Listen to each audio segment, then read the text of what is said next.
nous allons entreprendre le voyage le plus rapide, le plus long, le plus extraordinaire qui puisse exister, un voyage vers les deux infinis. À 1 mètre de ce pique-nique, le monde est à notre échelle. Mais dès que l'on s'éloigne...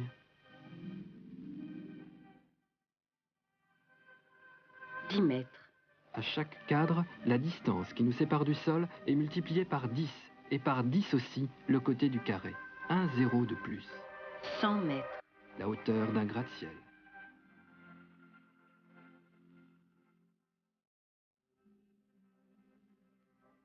1 kilomètre.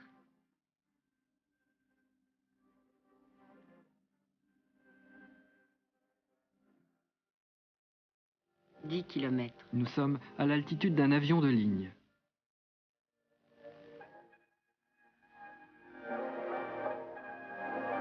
100 kilomètres. Et nous voilà déjà dans l'espace.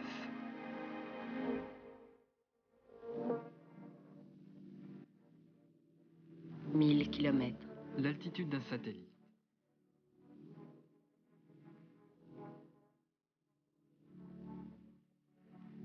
10 000 kilomètres. La Terre nous apparaît entière.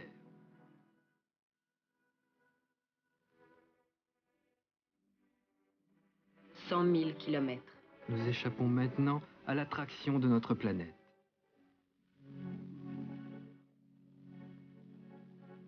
1 million de kilomètres. La voilà, notre Terre.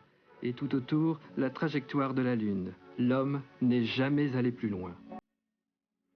10 millions de kilomètres. Et voici le chemin que parcourt la Terre en 4 jours. 100 millions de kilomètres.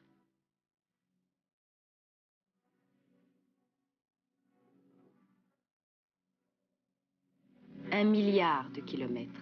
Voici le Soleil et ses planètes les plus proches. La Terre n'est même plus visible. 10 milliards de kilomètres. Le système solaire, cette fois, avec toutes ses planètes.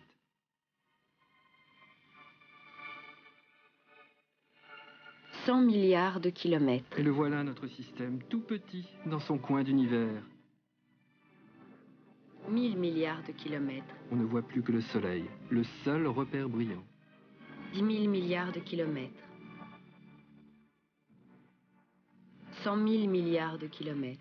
Le Soleil n'est plus qu'une étoile parmi beaucoup d'autres. 1 million de milliards de kilomètres. 10 millions de milliards de kilomètres. Voici les étoiles voisines dans notre galaxie. 100 millions de milliards de kilomètres. Les étoiles rassemblées comme des nuages. 1 milliard de milliards de kilomètres. Et la voilà, notre galaxie, la Voie lactée. 10 milliards de kilomètres. C'est une spirale formée de 100 milliards d'astres. 100 milliards de kilomètres. Il ne devient à son tour qu'un tout petit point. 1000 milliards de kilomètres. À côté des autres galaxies. Peu de choses en fait, juste de la poussière dans l'univers. Arrêtons-nous. C'est cela en fait l'univers, du vide. Si vide que nous n'avons même pas de mots pour en parler. Alors retournons chez nous, vite, à notre bonne petite taille.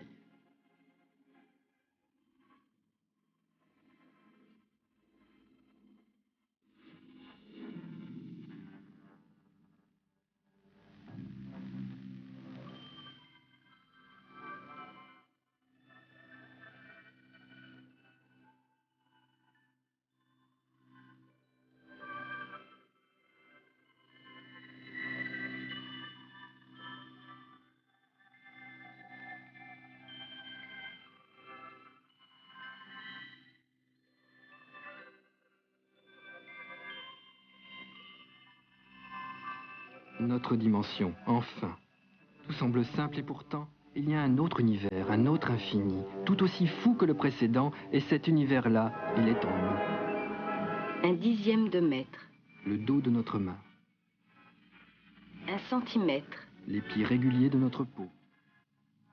1 millimètre. Glissons-nous dans cette crevasse. 1 dixième de millimètre. Plus profond encore, dans la peau, dans un vaisseau sanguin. 1 centième de millimètre. Voici une cellule, un globule blanc. 1 millième de millimètre. À l'intérieur de cette cellule, une autre peau, celle du noyau. 10 millièmes de millimètre. Et dans ce noyau, les chromosomes, les filaments de la vie. 100 millièmes de millimètre. ces fameux chromosomes, en gros plan cette fois. 1/1000e de millimètre. Et voici ce qui les constitue. Des atomes. 10/1000e de millimètre. Entourés de leurs électrons. 100/1000e de millimètre. Nous voici au milieu de 2 électrons, comme si nous étions dans l'espace. 1/1000e de millimètre. Et le centre de l'atome, qui possède lui aussi un noyau. 10/1000e de millimètre. Noyau lui-même composé de particules plus petites encore. 100/1000e de millimètre. Les neutrons et les protons, qui eux-mêmes 1000/1000e de millimètre. sont formés de particules encore plus petites. 10 000 milliardièmes de millimètre. Et au-delà, qui sait? Un grand vide peut-être, comme dans l'espace. Mais il n'y a pour le moment que notre ignorance devant un monde qui nous dépasse.